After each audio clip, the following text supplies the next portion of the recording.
Good evening, Laker fans. It is February 22nd, 2019. I'd like to say happy birthday to my big sister, Rosita, and thank you for the flag to my baby boy, Gabriel Chavez, who is 14 years old, by the way. So, on to it. The Lakers, they took an unbelievable win last night. 111 Lakers, 106 Rockets. Tomorrow, Lakers are heading to New Orleans to face the Pelicans. And that's going to start at 4 p.m. Pacific Standard Time. It's an early game for us. I am your hostess, Rachel A. Smith, and welcome to my channel, the RAS Laker Girl. So what happened yesterday against the Rockets was pretty awesome. Lakers started off slow. They looked as ugly as per usual. It didn't look like a game we were going to win. However, James Harden did get 3 fouls in the first quarter, and he had to sit out a lot of the game due to foul trouble. It didn't really matter in the beginning of the game. The rest of the team really showed up. It was 52 Lakers, 58 Rockets at the half, which is not too bad. We were down by as many as 19 points at one time in this game. I really wish they didn't have to do this comeback thing. It's very painful. A lot of people turn off the TV. So, with 7:49 remaining in the game, mind you, it was 88 Lakers, 95 Rockets. I remember LeBron saying basically go out there, do your job, and live with the results. Pre-game practice Wednesday. And basically that's what they did. Over the next 6 minutes, Lakers would go on a 17-4 run against the Rockets. They actually appeared to play faster. LeBron definitely played faster and ran harder. Definitely more aggressively. BI looked amazingly aggressive. Lakers held down James Harden. He had 30 points, but only 30 points. Let's keep in mind that he scores 36 points per game on average right now for the season, so we held him below his average, which is always the goal. He basically fouled out with 1:24 left in the game, and for reasons beyond me shortly thereafter, kind of just like when D'Antonio could not figure out how to use Pau Gasol as a player when he was our coach. Terrible memories. He just could not fit Pau Gasol in our lineup. And for some reason, last night, with about a minute left in the game, he and CP3 threw some kind of a tantrum with the ref right there on the sidelines, and poor James Harden, being the voice of reason, was like, coach, and they did get a double T. I still can't believe Harden was the voice of reason in this situation. Bullock shot that double technical fouls and hit both of them. He had 14 points and 5 rebounds for the night. He's an unbelievable acquisition for the Lakers. One of the things you want to keep an eye on, he's definitely a good shooter for us. He definitely plays well off LeBron James, extremely well off LeBron James. He has mastery over the screen as both screener and shooter, which just gives us some really easy points, really open shots. Not that we were making a lot of them in the first half, but we kept going.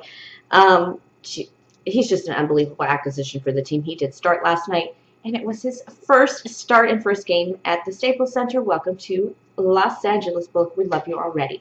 So, BI would shoot the free throws after Bullock due to the, I don't know who fouled him, to be honest, but Chris Paul was very upset about it. That's what started that double T situation. BI had to have 27 points, 13 rebounds for the night. Way to hold down the paint with everyone else.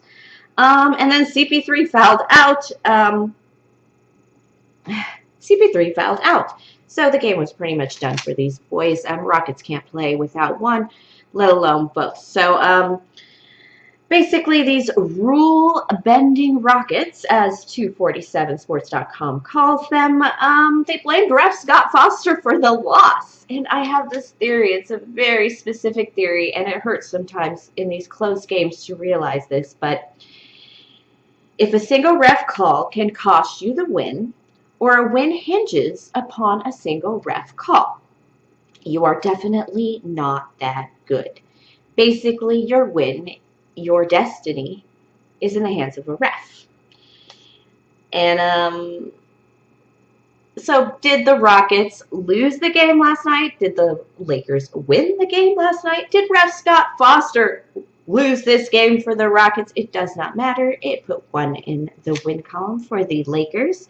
It's fun to ponder, but we really need to move on because now we need to win 16 of the next 24 games. Still looking good. And that is just to make the 8th seed in the playoffs. LeBron James at practice Wednesday, he did some really powerful interviews. If you're looking for some motivational words, he said that the push for the postseason, the push for the playoffs has been activated. And it definitely has with this win against the Rockets. An amazing defensive outing for us and just a very hard played most of a fourth quarter.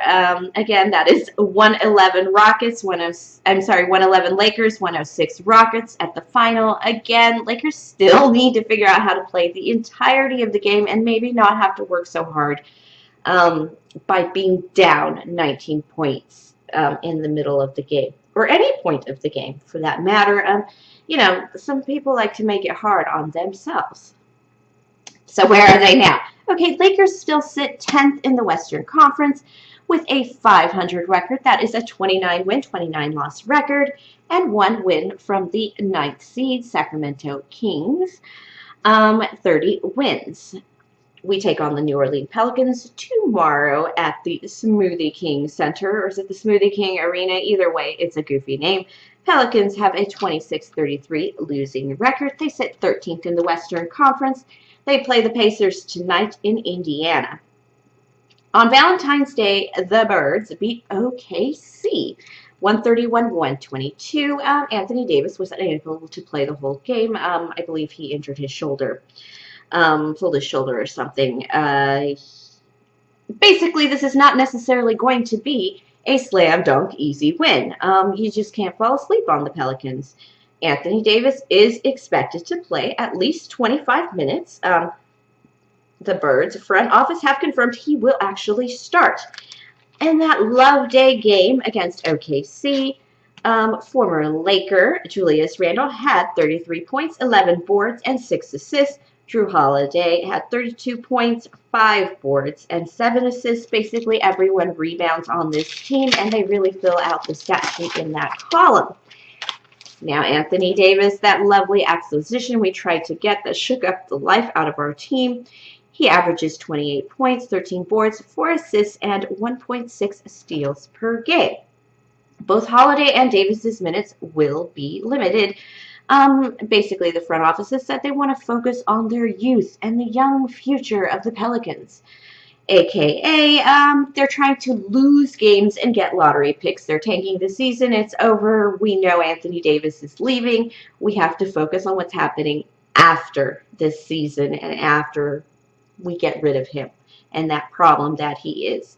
So, with all that in mind, because basketball is such a tight race every night, especially in the Western Conference, it is just tough. The Pelicans can really use a win for their franchise right now.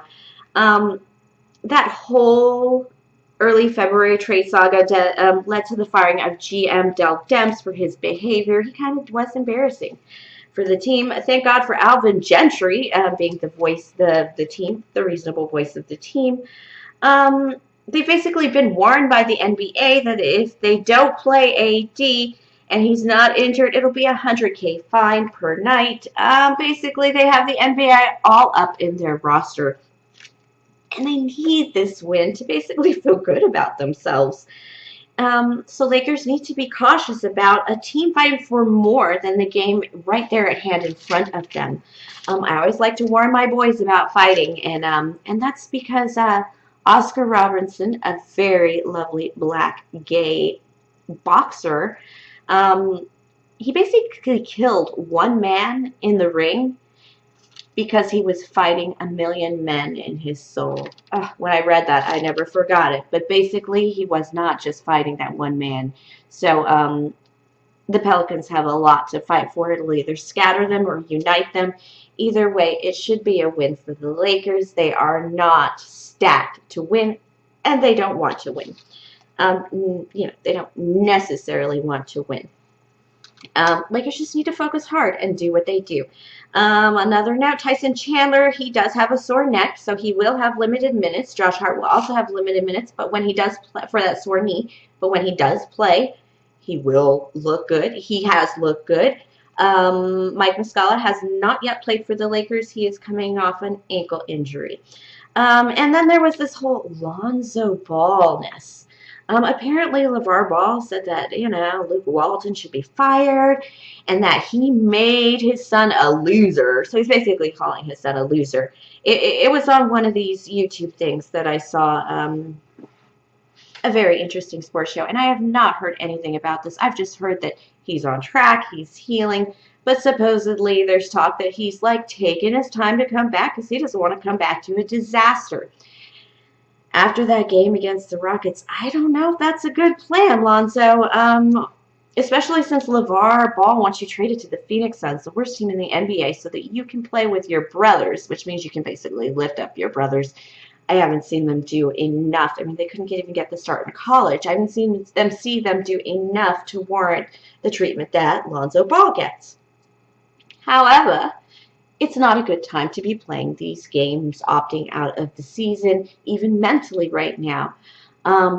Basically, what the Lakers did against the Rockets last night was almost magical. They have a couple of easier games ahead of them. They are traveling games, but they can basically live off the momentum of this Rockets win and get somewhere. And it's kind of exciting. If they actually hit 8th seed in the playoffs and squeak into the playoffs for whatever God-given reason, because it probably has to be at this point unless they really got their heads on, they would play against the Warriors. We play extremely well against the Warriors, and it's probably because LeBron James demands it.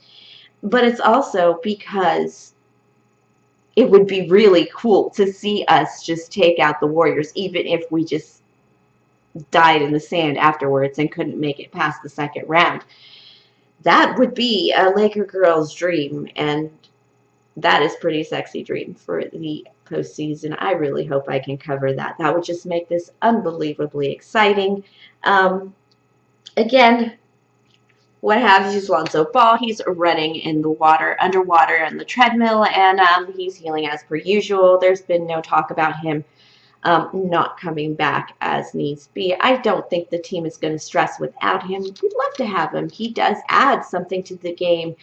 He spaces the floor really well. I really like that about him, even though he has a 186 defensive rating. Unbelievable. Anyhow, tomorrow night, Saturday, that's February 23rd, 4 p.m. Pacific Standard Time. That's the early game. Laker fans, that'll be Lakers at Pelicans, Smoothie King Arena. Enjoy the game, Laker fans, and good luck, Laker boys. I know you can do this. Thank you for watching my channel. Thank you for the comments, and thank you for all the views. My last post was just unbelievably, I feel so supported. Thank you. And enjoy the game, and again, go Lakers. Good night.